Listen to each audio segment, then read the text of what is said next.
नमस्ते, मैं अनिल कौशिक। आज मैं पहुंचा हूं भादरा के हिसार बाईपास पर।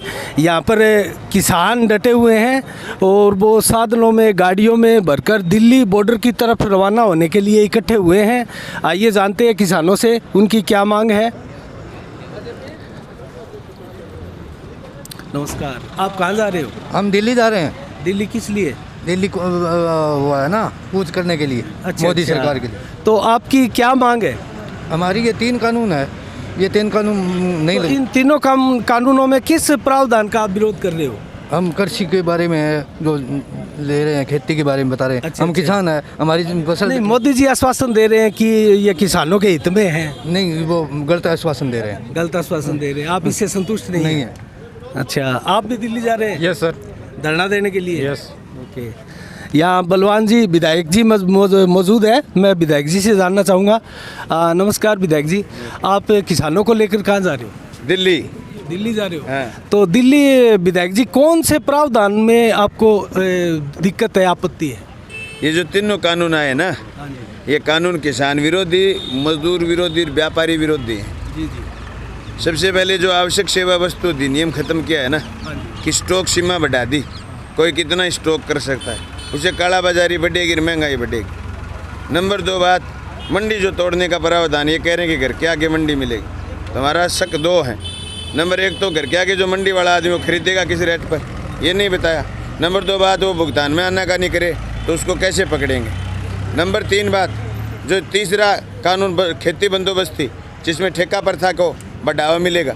आज तक हमारे जो ठेका प्रथा थी वो गांव में थी, कोई बटाई पर खेती लेता, कोई ठेके पर खेती लेता, न लिखा पढ़ी थी, लेकिन 60 साल, 70 साल, 100 साल, 200 साल, 1000 साल से चला आ रहा था। एक विश्वास था गांव के आदमी पर। अब ठेके पर ज़मीन लेने के लिए बड़ा पूंजीपति आएगा, उसके सामने ये कह दिया गया कि इसमें अगर एक तो ये कि वो ठेके पर खेती करवाएगा, दूसरा ये ठेके पर ज़मीन ही ले लेगा।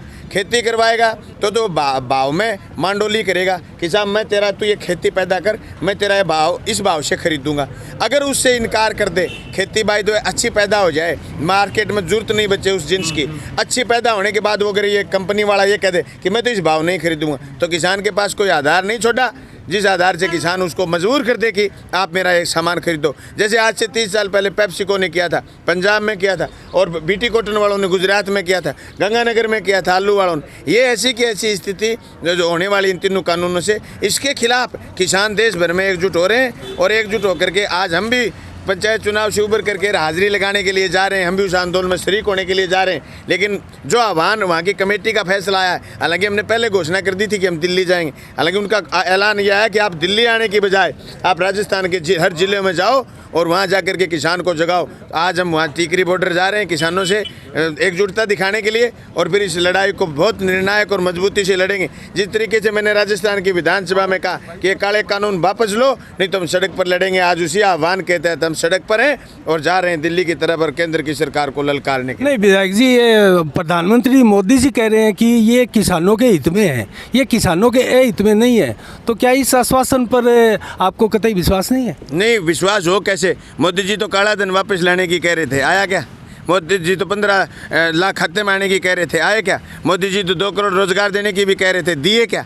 मोदी जी के कहने से मोदी जी लिख क्यों नहीं देते? सारे काम मोदी कह करके करते हैं क्या? मोदी तो 2022 में आमदनी दुगनी करने की बात कर रहे हैं, जबकि आप ये देखो खेती करने के लिए कुछ चीज़ें ज़रूरी होती हैं, पानी ज़रूरी होती है, वो बिजली से मिले और वो ट्यूबवेल से मिले। तो डीजल के दाम देखो, खेती बाड़ी के लिए आज कहीं आपने पूरे देश में बैल और ऊँट देखा है? कहीं सारा के सारा डीजल ट्रैक्टर से काम होता है। डीजल के दाम देखो, आसमान छू रहे हैं। और उसके बाद खाद के, बीज के, पेस्टिसाइड के, हर किसी के दाम बढ़े, दुगनी आमदनी कैसी हो जाएगी? चलो विधायक जी, ये तो हुई बात, ठीक है। कल जो मीटिंग थी सरकार के साथ, कृषि मंत्री जी के साथ, तो उसमें किन किन मुद्दों पर चर्चा हुई और कौन से मुद्दों पर फिर ये मीटिंग क्या है कि फ्लॉप हो गई? किसान तो एक ही बात कह रहे हैं, जो किसान नेता गए थे ना दिल्ली वार्ता करने के लिए, तीनों कानून वापस लो।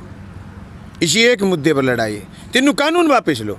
जल जंगल जमीन किसी भी सूरत में किसान वो सरकारों के। अच्छा, कल भी जो मीटिंग होगी सरकार के साथ तो उसमें यही मांगे रहेगी? मेन बात ये लड़ाई इसी बात की है, लड़ाई ज़मीन की बचाने की है, लड़ाई खेती बचाने की। तो इससे कम कोई मंजूर नहीं है? मुझे लगता नहीं देश का किसान इससे कम में मानेगा। ये कोई एक इलाके की थोड़ी है, मैं सारी कुछ बता दूंगा, ये तो देश की लड़ाई नहीं, है। आप तो संभाग के किसान नेता हो, तो आप राजस्थान के किसानों की या संभाग के किसानों की बात तो आप उठा ही बिल्कुल सकते हैं। बिल्कुल मैं कर सकता हूँ और मैं कर रहा हूँ। मैं ये कह रहा हूँ इससे कम मानना भी नहीं चाहिए। लड़ाई कितनी लंबी चले, लड़ेंगे, लड़ाई लड़नी है, जल जंगल जमीन बचाना है। आज आप स्थिति देखोगे तो कितनी संख्या में विधायक जी यहाँ से किसान जा रहे हैं? संख्या बहुत में जा रहे हैं, बहुत में आएंगे। अभी शादियों का सीजन है और हमारे यहाँ चुनाव है। वो चुनाव निपट रहा है, हालांकि गिनती है हमारे यहाँ 8 तारीख को। लेकिन सवाल ये कि गांव-गांव में आक्रोश है, लोग बहुत बड़ी संख्या में दिल्ली की तरफ जाएंगे। और मेरे पास अभी आपकी तरह पत्रकार बंधु आए हुए थे सीकर से, अभी इंटरव्यू करके गए थे। वो कह रहे थे कि सीकर के लास्ट चरण का चुनाव ज्यों हो जाएगा, सीकर में जितना बड़ा किसानों का कर्जा माफी का आंदोलन है, उससे बड़ी संख्या में लोग दिल्ली जाने के लिए तैयार हैं।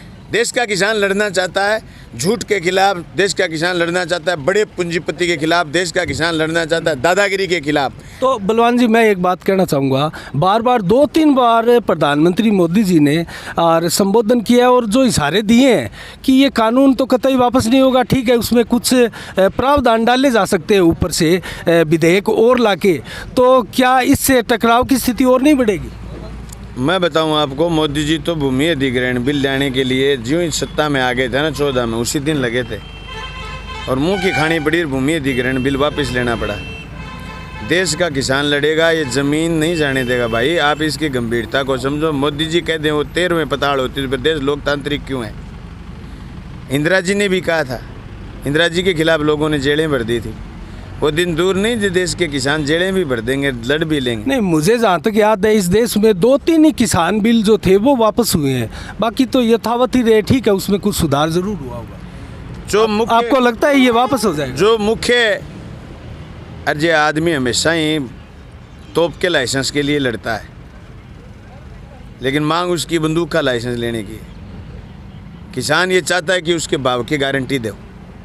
मतलब इसमें कुछ संशोधन हो जाए तो ये मान्य हो जाएगा, है ना? किसान चाहता है भाव की गारंटी दो। लेकिन मैं आज कह रहा हूँ आपको, मौके पर ठंडे छिड़के मारे जा सकते हैं। असली लड़ाई भाई ज़मीन की है। पत्रकार बंधु, सिर्फ भाव की लड़ाई नहीं, भाव तो जब चाहिएगा जब ज़मीन बचेगी। असली लड़ाई इन तीनों कानूनों के पीछे वो ज़मीन की है और ये लड़ाई लंबी चलेगी। नहीं तो एक दिन में सलटने वाली बीमारी आती है, हाथी की चाल है, जाती चिंटी की चाल है। ये 70 साल में राज में स्थापित हुए और स्थापित होते इन्होंने ज़मीन छीनने का जो काम किया है ना किसान से, इसके दुष्परिणाम आएंगे। कानून को अमली जामा पहनने दो, जो ज़मीन खुशेगी जो लोग लड़ेंगे और ये कानून तो बदलने पड़ेंगे। 2-3 कानून बदले गए हैं ना, उसमें से ये पहला कानून ये भी मान लेना कि ये भी बदलना पड़ेगा। क्योंकि आप पढ़ना आज दोपहर के बाद कि आज़ादी के आंदोलन का इतिहास क्या था। आज़ादी के आंदोलन में बराबर अंग्रेज़ों भारत छोड़ो के साथ साथ एक नारा लगता था किसानों की तरफ से, ज़मीन उसकी होगी जो ज़मीन जोतेगा, ज़मीन उसकी होगी जो ज़मीन जोतेगा। इसलिए ये ज़मीन उसी की होगी जो ज़मीन जोतेगा। लड़ाई ये है, लड़ाई ज़मीन की है, इसको मजबूती से लड़ेंगे लोग और इससे कम में नहीं मानेंगे। आज सुबह सुबह हमने देखा था टीकरी बोदल में सिंधु बॉर्डर पर जो बैरिकेड वगैरह थोड़ा तोड़ने की ओर की कोशिश की थी। ये तनाव वहाँ पर अभी भी बरकरार है और किसान बड़ी संख्या में जत्थों में पहुँचने वहाँ स्टार्ट हो रहे हैं। तो क्या ये टकराव मतलब किस मोड़ तक जा सकता है? वो तो सरकार तय करेगी ना किस मोड़ पर जा सकता है। तो क्या लंबा भी चल सकता है ये आंदोलन? मैं क्या कह रहा हूँ आपको, जब तक ज़मीन के लिए आश्वस्त नहीं हो जाएगा किसान, तब तक ये जंग जारी रहेगी। विभिन्न रूपों में, विभिन्न स्वरूपों में, विभिन्न भाषाओं में, विभिन्न वेशभूषा में, विभिन्न तौर तरीकों में लड़ाई जारी रहेगी। लड़ाई ज़मीन की है। चलो, ये थे किसान नेता बलवान पूनिया। तो इसी के साथ साफ संदेश से मैं अनिल कौशिक, नमस्कार।